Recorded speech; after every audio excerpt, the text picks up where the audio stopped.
So today I'm going to show you how to create a really simple crystal picture like this one. It's not too complicated, and I'll probably be doing more tutorials in future on how to draw crystals, say more complicated designs and everything, but for today it's just going to be a nice, simple, shiny pink crystal. So I hope you enjoy the video. We're recording. Okay, so the first thing you want to do is you want to get your, because I'm working in Photoshop, so any kind of digital program should have like a selection tool that basically does something like this. So what you want to do to start off crystal, obviously create a new layer and just make a oblong shape. It doesn't have to be perfectly oblong, it just needs to be kind of straightish, and maybe at an angle just to make things easier. So then pick a colour. I think I'm going to go with a reddish pink maybe, just make that a bit brighter, yeah, something like that, and then just use your bucket tool to fill that in. Now next, do it again, make a new layer, and then make another rectangle, but make it slightly narrower than the first one. And then when you get your colour, just pick a darker colour this time. So there you are, you've got kind of like the beginning of a crystal shape. One more layer, and then you just want to do the top pointy bit. I'm going to put this layer under the other layers, so when I fill it with the bucket tool, it won't go over this bit. So we want the lightest possible colour. And then you go. Then you can just flatten these layers together and get an eraser tool if you want to get rid of any of the excess bits. So there we go. We've got a really basic crystal. Now what we can do, okay, we're back. Now time to add some details. So first thing, because it's all on one layer now, you want to get your selector tool and just click this first part. And what we're going to do to make it look a bit more reflective and shiny is we're going to get this colour. We're going to make a new layer while that's still selected, and with a gradient tool, well, in Photoshop you have a gradient tool, I'm not sure what it's like for GIMP and other projects, but there should be something like it. So what you want to do is just pull that in this direction, like in, you can't really see it, but yeah, you get this gradient effect, and what you can do with this layer now is just make it slightly paler. So there you are, you've got kind of like a gradient theme going on. And with this, and with this side, you can take this now, make a new layer, and then slowly put a little bit of light in there. And obviously you can muck around with the opacity settings, so you get a nice smooth transition type thing. Yeah, that's it. Okay, so you can flatten these layers, and there you are. It's getting a bit more crystal-like.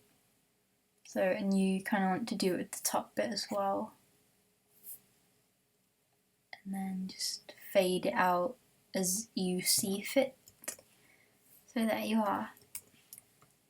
Next off, what we want to do is you can select that again.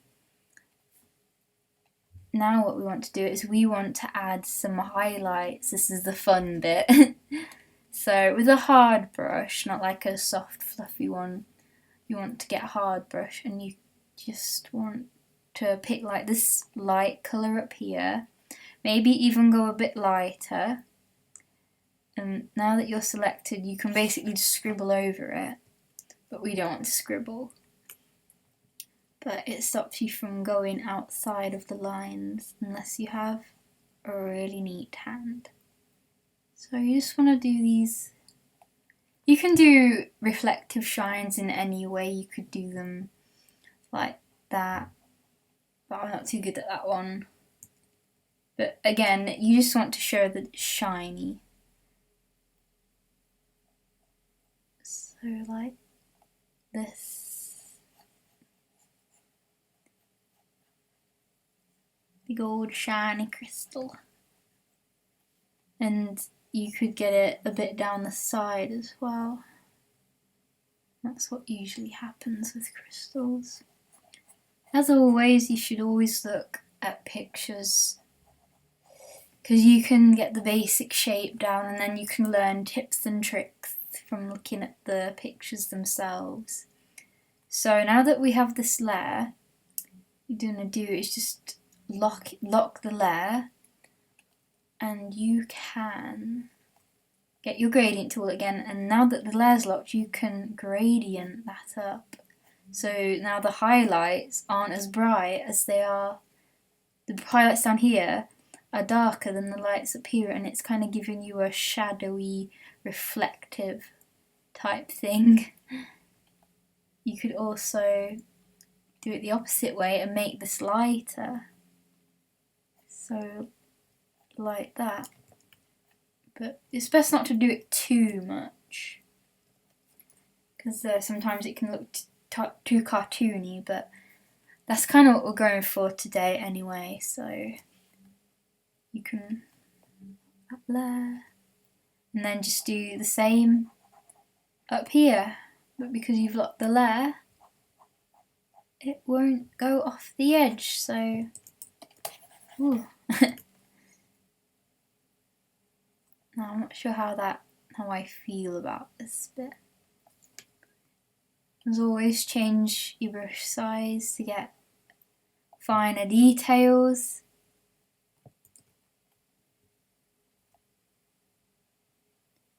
And then you can just do really, really simple highlights just to get that reflective kind of shine on your crystal. Okay, so this is a really basic crystal, but yeah. So the next kind of thing you want to do is you want to go to layer sort and you want to go to stroke.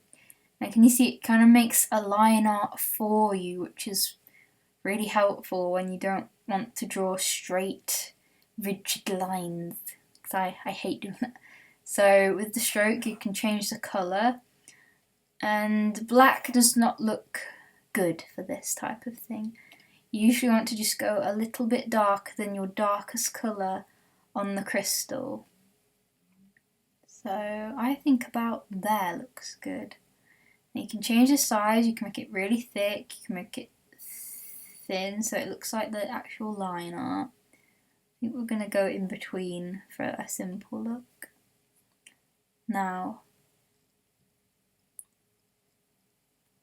what you want to do to just add a bit more detail, just add a new layer, layer style, and create clipping mask.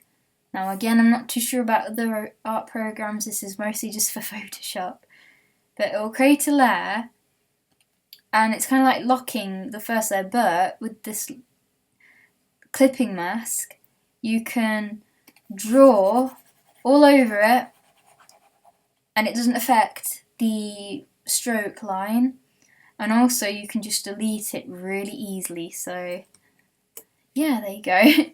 So what we want to do, we want to get our darkest colour, get our gradient tool again and just pull, and what we want to do is change that layer to multiply so it makes it a bit darker. And then again just change around with the opacity, and Command E actually flattens your layers together, so you can do that to squish the layers. another clipping mask, and this time we're going to do the brightness. Oh, you don't want it too much because then it's going to look weird. I think that's about right. You can change it to color dodge, linear add, screen. I think screen probably works best. It just takes the harshness of the white away. So yeah. And always, if you want to add a bit more, you can add some specks in your crystal, because crystals aren't perfectly one colour. They have quite a range of different spectrums and sparkles and all sorts of good sparkly things. I'm sorry, I'm not like terribly wordy about crystal. I only know them as shiny rocks. But yeah, you can just, colour picker is your friend. It keeps everything nice and monochromatic at times. You can just make a really nice, simple crystal. Now we want to make a big cluster crystal, because this is a nice singular crystal, but we want one of those ones that's really spiky and weird, and the kind that you want to find in a cave after exploring for hours and hours on end. So what we want to do is duplicate that layer. Duplicate. Let's get rid of the stroke layer. I'll show you why a bit later. So let's put that layer under that. That's going to be behind. What you can do, you can scale. So you can change the shape. You can perspective it, so you can make it wider at the bottom, thinner at the top. You can warp it, which is not always the best way to do it because it makes it look weird and bubbly, but it can work sometimes. And then finally you can rotate it, which is probably the best option. That means you can do it like this. Yeah. Let's make this one a little bit, not that one, this one a little bit wider. Usually you have a big centre crystal and then you'll have all the little other ones poking off from it. So once that's done, you can,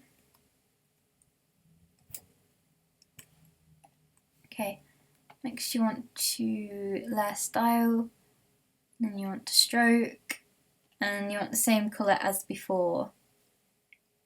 This colour, yes. You might need to make it a little bit different depending on the shape. So there you are. That's the beginning of the cluster of crystals. So again, you can just carry on doing this. You can duplicate this layer, duplicate another crystal. You can rotate it round. You can make it really tiny. So really, really tiny. You can really squish it around, as you can see. And then you can place it wherever you like. You can erase some of it to get a different shape, to make it look like it's coming from behind the other crystals. And yeah, you can just do a lot with this method. It's kind of a good way of doing simple crystals. And there you are then. I'll probably finish this off. I'll probably add a few more crystal bits, and then we'll come back with the finished picture. Okay, so here's the final finished picture. So as you can see, I just added a few more little spikes. I've flattened all the layers, so it's one big crystal now. And you don't have to do it just like this. You could go, add way more coloured crystals. You can change the colours really easily, just hue and saturation. You can change the colours. You could have purple, blue, green, whatever your heart desires. yellow looks quite cool. But yeah, as you can see, you can have any colours. I just added a little bit of shadow here and these little sparkles to show that it was shiny. So I hope that was okay for like my first tutorial type thing, and if it was helpful, I'm really happy. If it wasn't, I hope I can bring you better tutorials in the future. But yeah, that's my way of doing really simple crystals, and you know, hopefully it helps in some way. So I hope you enjoyed the video, and I'll see you all next time. Bye bye.